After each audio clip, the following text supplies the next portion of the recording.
Kang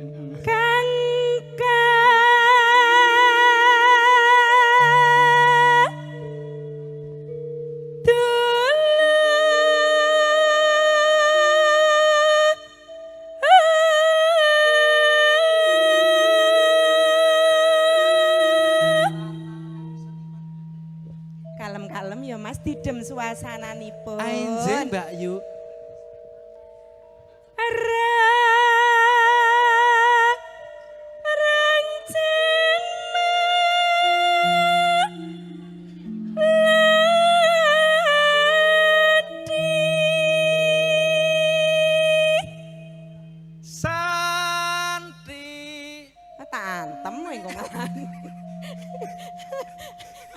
Perkara lho Mas. Weh, aku ki mau ki wis tak gawe senggak apik lho Mbak. Kan jenengan Kang Kadulur Roncen Melati terus sing lanang seniman karo ngono. Uduk gathuke mengko suwi-suwi tak adahi goni. Cak kok ya.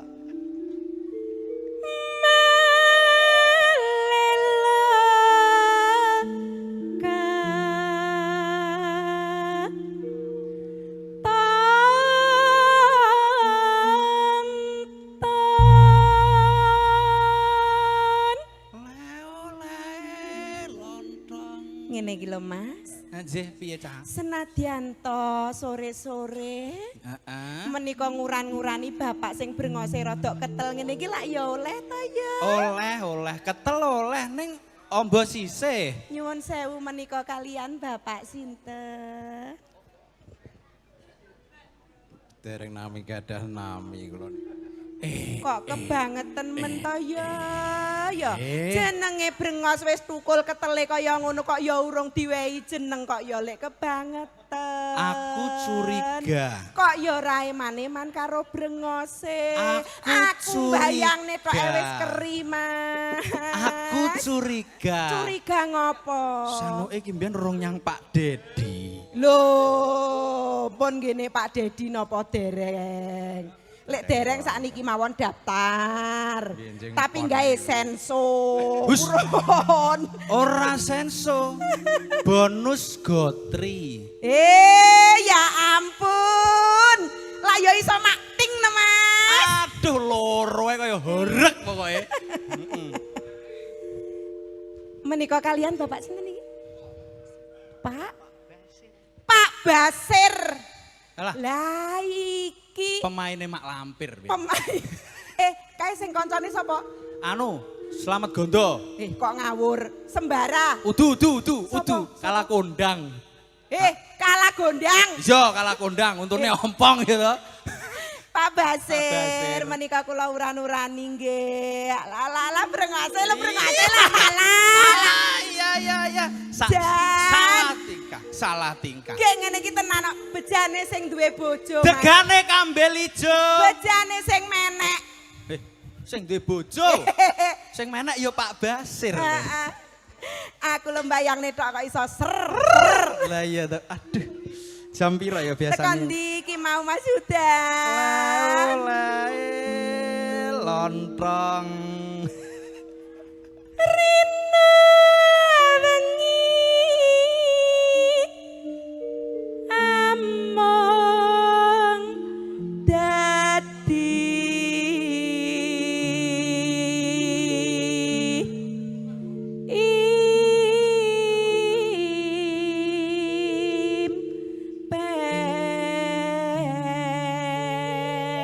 impen. Terus Mas, dalem. ketoke Pak Basir ki ya demen lho Mas karo bokong gedhi. Napa nggih kok Ket mau nyawang ki liyane bokonge kok ora enek-enek to. nuwun sewu Kanjeng Ibu. Nggih. Kok jengandika keladuk ing penggalih. Sebab napa kok saged mastani bilih Pak Basir menawa remen kalian bokong panjenengan Kang Mbok. Lah menika lho anu Yayi. Kados. Lah sing disawangi mek seputaran bokong terus Nuwun sewu mriku estunipun mboten nyawang bokong. Lah terus Madhep keblat. Bepun tane pantes Diko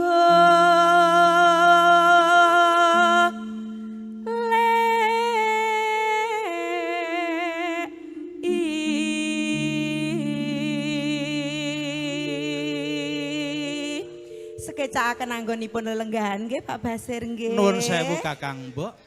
Nggih. Kirang prono menawi dereng jawat asta kaliyan panjenenganipun mangke lak dikira Bapak semprong-semprong. Basir. Menika salaman rumiyin. Alah, salaman riyen nggih Pak Basir kersane menika sekeca lah wong wis diuran-urani. Lah terus lek ra salaman ya terus piye? Engko lek bar salaman ya terus uwek piye ngono.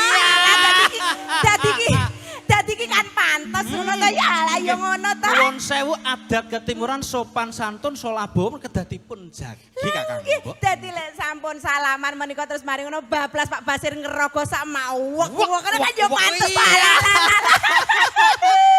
Menika kala wau sampun wonten kancanipun menawi boten dipun rencangi ndak kirang Lah kaya. nggih menika wau nggih sampun enten kancanipun 50.000 lek didum karo kanca-kanca sakmono kae yo Kirang ora rata rata. tumbas mi mawon menika mangke tasik sepiring berempat. Heeh, menika kula tak salaman rumiyin kalian Pak Basir ya Kang Mas. Monggo Kakang. Iki engko menilai bar salaman terus uwek lah. Perkara mangke teng griya dipun cepaki arit nggih menika urusan wingking. Menika salaman rumiyin Pak Basir nggih lah matur suwun. Nggih. Sugeng menika sugeng. Sugeng. Poh rumah saya tak Sugeng. geng. Tak mat-matne kok. Sik Pripun Pak Basir? Anget jarene Pak Basir. Pak nun sewu Pak, menika pancen leres ngomong niki metengan no. Metengan. Aku meteng tenan Mas. Iya. Gila dulu amen miskram. Aku diandani Kakang dengi. Aku dia inginane ya ngono. Heeh. Lah aku karo Pak Basir pratilasan rumah saya.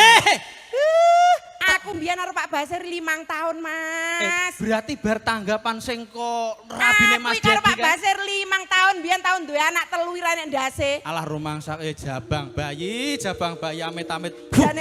Jane kok ngilani men kirane ndase. Ora enek ndase.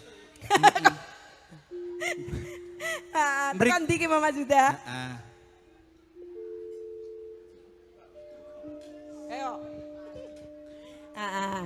Yo aku melu yo yu yo. Hengkang mawe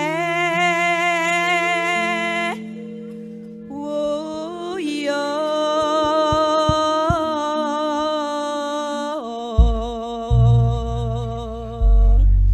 monggo buka saking Mas Huda. Sabar yo Mas. Menika spesial kagem Bapak Basir. Melatiri nonce kunjuk dumateng para tamu sedaya.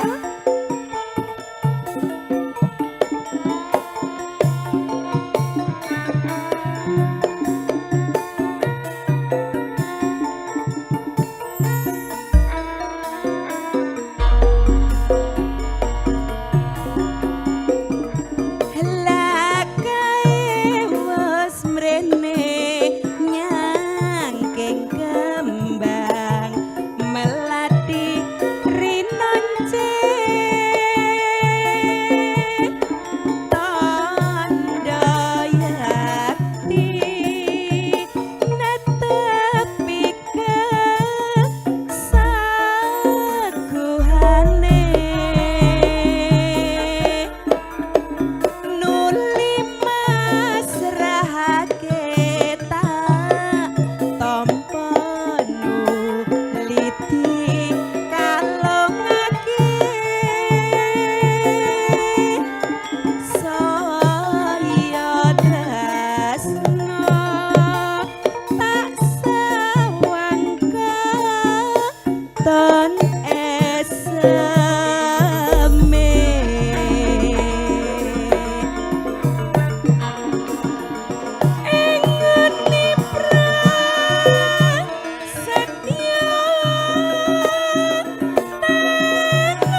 Basir.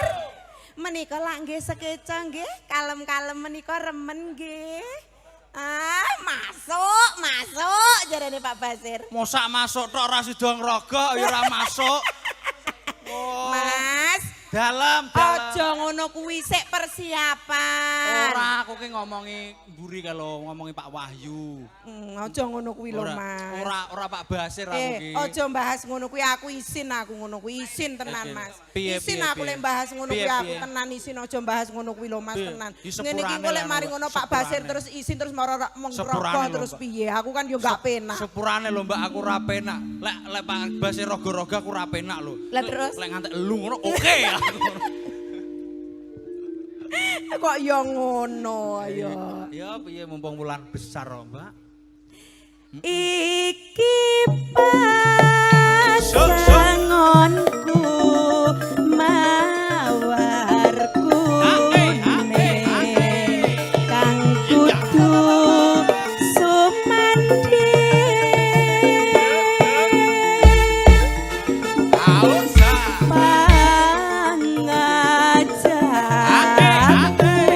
pangajarku asih lahir terus sing kalbu.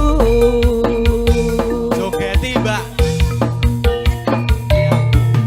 Bersama Diago Audio luar biasa. DH Lighting Tony Jaya Video Shooting.